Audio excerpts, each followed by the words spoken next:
Yo tampoco me lo creo. Bueno, comenzamos entonces con clínica. Enfermedades de cada grupo de ellas, es decir, de cada grupo de los que hemos visto hasta ahora. Problemas de hemostasia primaria, por tanto, problemas de los vasos o problemas de las plaquetas. Y dentro de estos, problemas congénitos o problemas adquiridos. Vamos a ver una enfermedad de cada sitio. Hemostasia primaria, problemas vasculares. Dentro de ellos, una congénita y una adquirida, insisto. Congénita, la enfermedad de Raynaud de Weber. La más importante, enfermedad autosómico dominante. Es una enfermedad, de hemostasia primaria. Por tanto, ¿qué vamos a tener? Pues un problema vascular, es decir, petequias, enfermedad de piel, de mucosas. Autosómico dominante, insisto. Con eso era suficiente. Pero hubo una pregunta que se hizo hace un par de años, bueno, que para olvidar, caso clínico, que ocasionalmente dicen que pueden acompañarse de una poliglobulia hipoxémica porque pueden tener aneurismas arteriovenosos pulmonares que no se acompañan de aneurismas a otros niveles. Acordaros de vascular que decíamos que cuando existen aneurismas suelen acompañarse de aneurismas de muchos sitios, porque la causa más frecuente es la aterosclerosis. Estos son un poco especiales, no se acompañan de otros más que los arteriovenosos. Y bien, pues por lo tanto no tiene otro tipo de malformaciones que esos aneurismas arteriovenosos. Esta, es decir, Raynaud de Weber como causa de hemorragia puntiforme, es decir, algo que nos recuerda a problemas de hemostasia primaria congénita, de causa, insisto, vascular. Adquirida, la vasculitis aguda leucocitoclástica alérgica, donde encontramos al síndrome de Solingeno que ya conocéis. Es decir, el Solingeno, ya sé que lo conocéis, lo habéis visto en muchos sitios, pero lo que quiero que recordéis de hematología del Solingeno es que es un problema de hemostasia primaria, es decir, tienen petequias por problemas de hemostasia primaria vascular, no plaquetario, que es lo que les gusta equivocaros. Es decir, el Solingeno, aparte, no sé qué he dicho ya, pero bueno, aparte del problema renal, que ya sabéis, problemas de artralgias, de dolor abdominal, aparte de eso, es un problema de petequias de causa vascular. Insisto, y no es congénito, es adquirido. Es un problema alérgico. Esas petequias, insisto, que es un problema alérgico vascular, no plaquetario. Y el pronóstico ya sabéis que suele ser muy bueno. Hay un porcentaje de niños poco pequeños, sobre un 10-15%, que acaba en fallo renal, pero normalmente no ocurre eso. Y lo que hay que hacer en estos pacientes es administrar corticoides, porque aunque no modifican la evolución de la enfermedad, sí que mejoran la sintomatología. Por lo tanto, estamos entre problemas de hemostasia primaria, vasculares, una enfermedad congénita, Raynaud-Osler, y una enfermedad adquirida, la que acabamos de ver, el síndrome de Solingeno. Seguimos en hemostasia primaria, problemas plaquetarios, pues problemas de descenso o un problema funcional. Causas de descenso, las mismas que producían un problema de anemia, pueden provocar una plaquetopenia. Unas son centrales, otras son periféricas. Si son centrales, los precursores disminuyen. Si son periféricas, los precursores aumentan, igual que las anemias. Pues bien, dentro de estos, decíamos, cuando hablábamos de las anemias periféricas, decíamos que pueden ser inmunes o no inmunes, igual que las plaquetopenias. Ahí es donde quería llegar. Un problema de plaquetopenia inmune, es decir, descenso inmune, es la PTI, púrpura trombocitopénica inmune o idiopática. Diferencia con la PTT, digo por el nombre, y con el síndrome multicorémico, que son síndromes vasculares microangiopáticos. Es decir, todo este rollo es para que diferenciéis, para no confundáis la PTI con la PTT. También les gusta mucho preguntar eso. Pues vamos a estudiar cada una de ellas. Casi te sale todo con el nombre. PTI, la púrpura trombocitopénica idiopática. Olvidaros de la idiopática, inmune. Ay, Dios. Inmune, es la enfermedad de Berloff. Acordaros, la plaquetopenia es inmune, es decir, la trombopenia es porque hay anticuerpos, por eso descienden, ¿vale? Y porque hay anticuerpos. Hay un cuadro agudo y no crónico.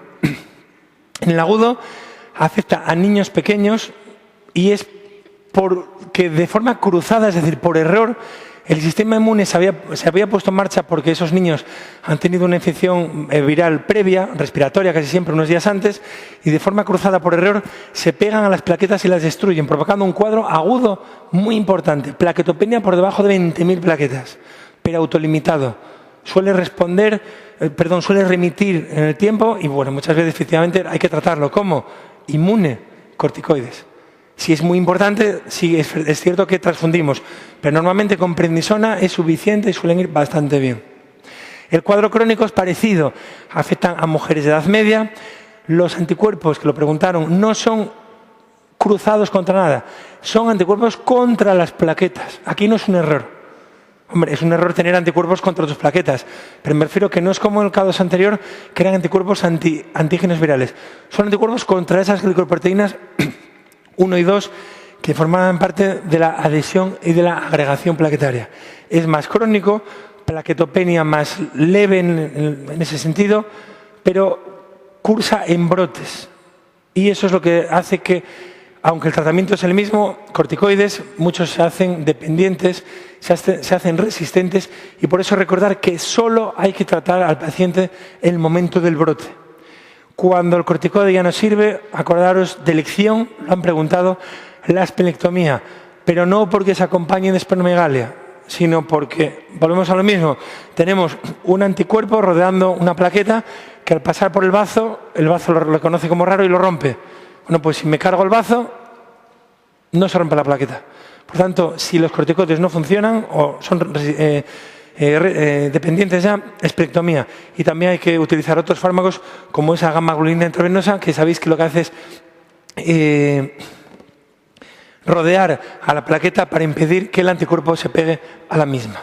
Diferencia de esta PTI, que ya lo digo, el nombre os lo dice, es un problema inmune, con la PTT, que al hacerlo sinónimo a la PTT, síndrome hemolítico, que consiste en esos síndromes microangiopáticos. Y no hay nada que estudiar, os lo dice todo el nombre de la enfermedad. Púrpura, hemorragia, ¿vale? Trombótica, trombocitopénica, ¿vale? ¿Por qué tenemos trombopenia? Por formación de trombos. No por anticuerpos, sino porque se consumen las plaquetas. ¿Asociado a qué? A un síndrome hemolítico, anemia hemolítica microangiopática avascular, angiopática con los esquistocitos, y uremia con fallo renal. Eso es lo que tienen estos pacientes en común. Es decir, es un daño orgánico. Lo único que nos falta por saber, que bueno, no está mal saberlo, es el origen. El origen es, bueno, ¿y por qué tienen esos trombos? Es decir, las plaquetas se consumen porque se forman trombos. ¿Y por qué? Bueno, pues se forman porque es un problema vascular donde hay una disminución de las sustancias antiagregantes, como es esa prostaglandina I2, y aumentan las sustancias agregantes, como es el factor von Willebrand, que hace que la plaqueta se pegue al mismo. Insisto, es un problema angiopático, por lo tanto, aquí se acompaña de anemia hemolítica con los esquistocitos. Y tienen la triada que ya conocemos. Es una anemia hemolítica microangiopática con trombocitopenia, CUMS negativo, lógicamente, porque no es inmune, y con fallo renal. Cuando es un problema sistémico, se suele hablar de la PTT. Peor pronóstico por un problema neurológico. Muchas veces convulsión, signos focales. Cuando el daño se localiza en el riñón, se habla más de síndrome hemolítico o enfermedad de Gasser. Pero es lo mismo y no lo intentes diferenciar. El síndrome hemolítico es la causa más frecuente de insuficiencia renal aguda en los niños. Que no es frecuente tener un fallo renal en un niño, es la más frecuente. Y en este caso, el tratamiento también hay que diferenciar un poco. Por eso quería que supierais el motivo. Si no sabéis el motivo, no recordéis el tratamiento. Si no os explico el motivo de estos síndromes, no entendéis, o sea, no recordáis el tratamiento de la PTT. ¿Cuál es el tratamiento? La plasmaféresis. ¿Por qué? Porque si recordáis el problema es que hay muchas sustancias proagregantes y disminuyen los antiagregantes. Pues con la plasmaféresis lo que hago es elimino todas esas sustancias proagregantes y evito la trombosis y, por tanto, evito la trombopenia. Esto lo han preguntado muchas veces en los últimos años. Plasmaféresis de elección en una entidad que os pueden denominar o no, o daros datos de anemia hemolítica con esquistocitos asociados, con daño neurológico. Eso es una PTT, tratamiento plasmaféresis. Si el problema es localizado en el riñón, pues hemodiálisis. ¿Vale? Todo eso como problema numérico, descenso de plaquetas. Otro problema que podemos tener son las trombopatías, plaquetopatías, es decir, no funcionan bien. Por lo tanto, vamos a ver la más importante. ¿Por qué no pueden funcionar bien? podemos tener problemas de la adhesión, de luego la liberación de sustancias o de la agregación plaquetaria. ¿Quién interviene en la adhesión? La plaqueta se adhiere al vaso gracias a la glicoproteína 1B9 plaquetaria y gracias al von Willebrand vascular, o sea, del vaso. Si falla cualquiera de las dos, problemas de adhesión. ¿Cómo se mide? Estará alterado el test de la residocetina. ¿Enfermedades? Pues si falla el factor von Willebrand, enfermedad von Willebrand. Si falta o falla la glicoproteína 1, enfermedad de Bernard-Soulier. Problemas de agregación, se altera el test del ADP. Y para que no confundáis el Bernard-Soulier con la trombostenia de Glassman, acordaros de las Gs. La trombostenia de Glassman es un problema de la agregación plaquetaria. Es lo único que quiero que sepáis. Glassman es agregación, Bernard-Soulier es adhesión. La adhesión se mide con la ristocetina, la agregación con el test del ADP. Pero lo más importante es entender lo que ocurre en la enfermedad de von Willebrand. Lo más importante. Es una enfermedad donde es un problema de hemostasia primaria porque es un problema realmente de lo que produce el vaso. El vaso no produce bien el factor von Willebrand, por lo tanto la plaqueta no se puede pegar al vaso y por eso no hay hemostasia. Es la causa más frecuente congénita de hemorragia de causa plaquetaria y se hereda en general de forma autosómico dominante. Ya sabéis que es un problema a nivel de la formación del factor von Willebrand, que decíamos que además de favorecer la adhesión plaquetaria, transporta el factor 8 de la coagulación. Y decíamos que hay distintas fases, distintos tipos. Por excelencia, si no se especifica nada, cuando penséis en von Willebrand, pensar en el tipo 1, que se hereda de forma autosómica dominante y es un descenso de la liberación de ese factor von Willebrand por parte del endotelio. Lo más importante. El resto casi podéis prescindir de ello, de los tipos, pero esto recordarlo. Es un descenso de liberación. El tipo 2 es un problema funcional. Se forma normal en cantidad, se libera pero no funciona bien.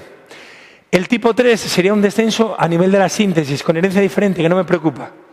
Y lo importante es eso, que recordéis, el tipo 1, donde además, como es un problema de adhesividad, tendremos el test de la ristocetina alterado. Y tendremos el tiempo de sangría alterado, porque estamos, como todos los anteriores, dentro de un problema de hemostasia primaria. Como extra, que no es importante, acordaros que una enfermedad que no es un von Willebrand, que se denomina pseudo von Willebrand, que no es una enfermedad von Willebrand, es un problema plaquetario, es una enfermedad de las plaquetas.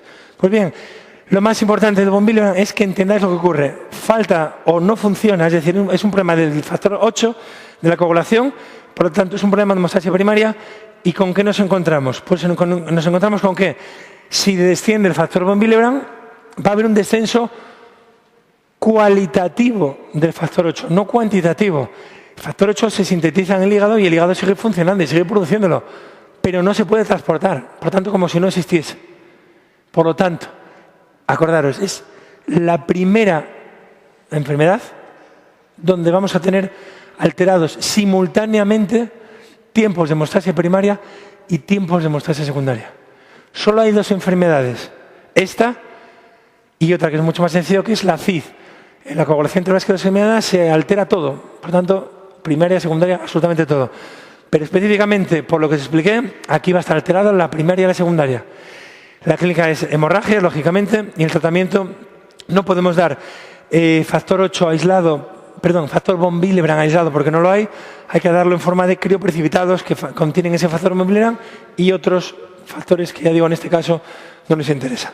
El DDVP es un fármaco, el desmoprescinacetato, que lo único que hace es liberar el factor von Willebrand desde el endotelio, por tanto solo es útil en el tipo 1. ¿Acordáis? El tipo 1 era cuando se forma pero no se libera bien, pues damos el DDVP y lo libera. Es el único sitio donde sirve. Tipo 2 es un problema funcional, se forma, se libera, pero no funciona bien. Y el tipo 3 es donde no se forma. Y luego recordar siempre la diferencia entre un subtipo del 2, que es el 2B, y el von Willebrand. Lo importante es eso, que el pseudo von Willebrand es un problema plaquetario, que tiende a pegarse al von Willebrand. El von Willebrand 2B es un tipo de 2, problema funcional, se pega demasiado a las plaquetas. Esto es mucho menos importante